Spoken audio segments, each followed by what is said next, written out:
Welcome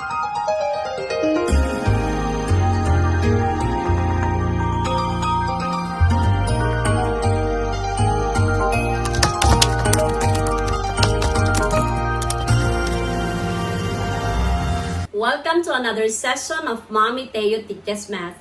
Our most essential learning competency for today is apply trigonometric identities to find other trigonometric values.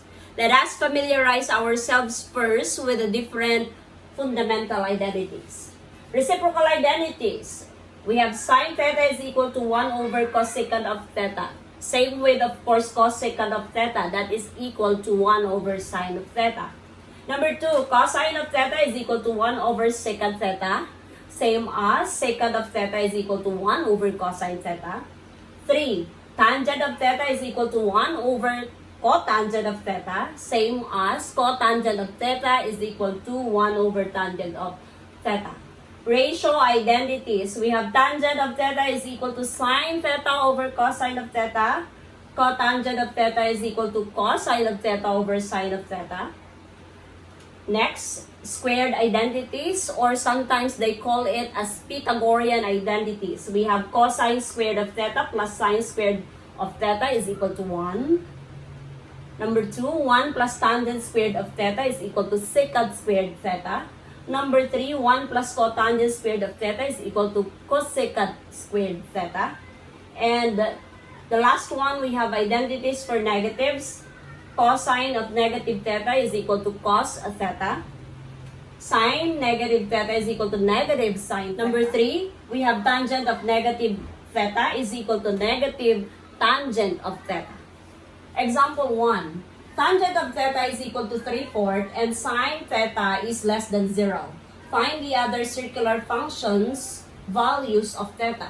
So we need to find, of course, the sine, the cosine, the cotangent, the secant, and of course the cosecant. So we need to find the 5 other functions. Let us identify first the location of theta. It says here that sine theta is less than 0. So if sine theta is less than 0, it is in between quadrant 3 and quadrant 4. Why? Because when we say less than 0, it is negative. So sine here in this quadrant is of course negative. Now, let us take a look at the value of tangent of theta. The value of tangent of theta is positive 3/4. So in which quadrant does tangent of theta be positive? Of course, we know that tangent here is positive and tangent here is negative. So therefore, the location of the angle is quadrant 3. So we can now identify the sign of this. Sine function in quadrant 3 is of course negative. Cosine function is also negative. Cotangent is the reciprocal, it's positive. Secant, it's negative. And cosecant is also negative.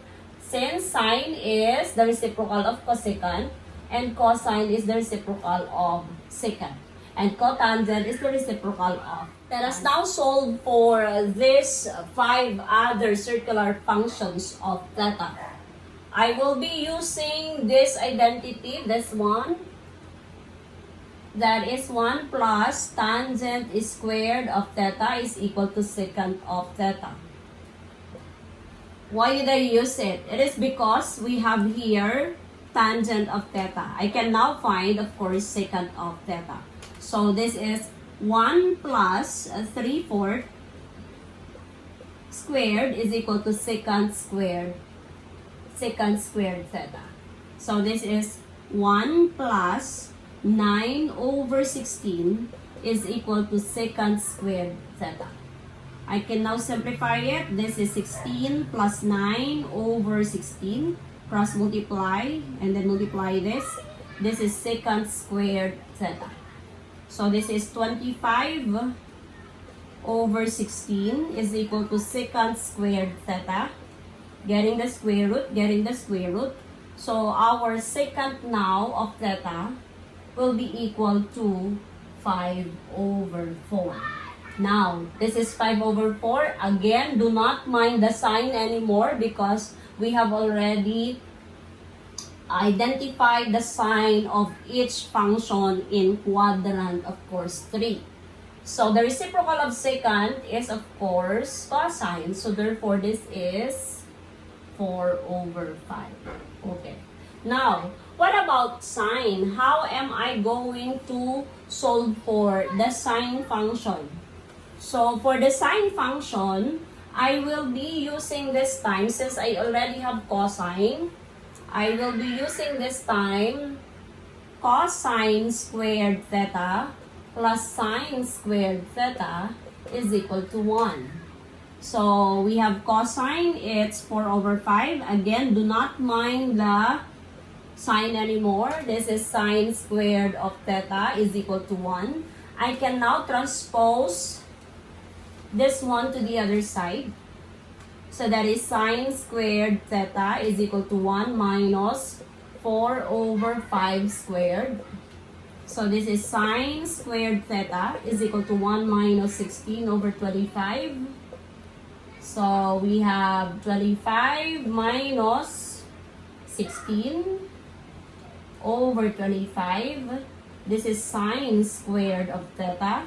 So we have now sine squared of theta is equal to 9 over 25. Getting the square root, we have sine of theta is equal to 3 over 5. So this one is 3 over 5 and this one is 5 over 3. Okay, what about cotangent of theta? Of course, this one is 4 over 3 since that is the reciprocal of theta. Example number 2. Given sine theta is equal to 1/3 and tangent of theta is less than 0, find the other circular functions values of theta. So we have sine here, therefore we need to find cosine, tangent, cotangent, secant, and cosecant. We can already identify the value of the cosecant theta because it is the reciprocal of sine, that will be 3 over 1 or simply 3. Now, let us identify the location of the angle. In what quadrant does it lie? So it says here less than 0, meaning to say our tangent is less than 0 in either quadrant 2 or quadrant 4. Now, both negative in this quadrant, tangent of theta. The given is sine theta is equal to 1/3 and it is positive. Therefore, the location of the angle is in quadrant 2. We can now identify the sign of each function. The sign of the cosine function in quadrant 2 is negative. Tangent is negative. Cotangent is of course negative since it's the reciprocal of tangent. And secant is negative. Okay. Let us now find the values of this using this one. This is sine squared theta plus cosine squared of theta is equal to 1. I will be using this one. So we have 1/3 plus cosine squared of theta is equal to 1.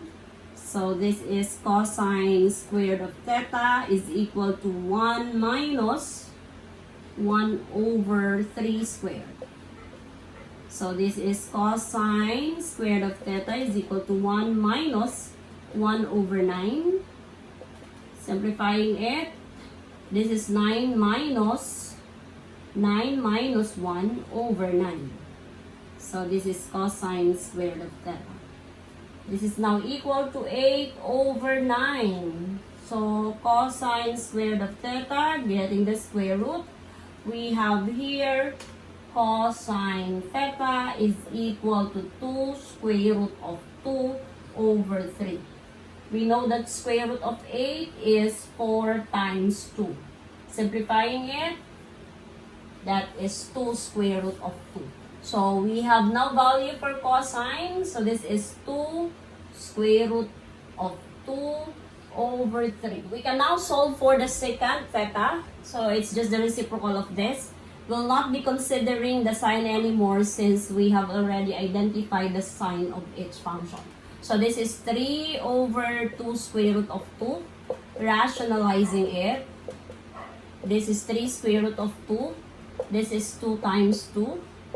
This is square root of 2 over 4.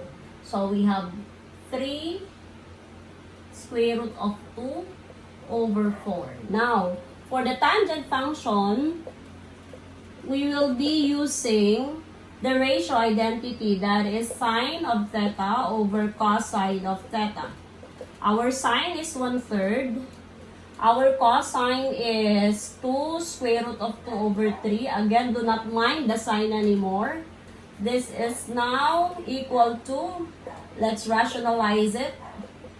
This is equivalent to square root of 2 over 2 times 2.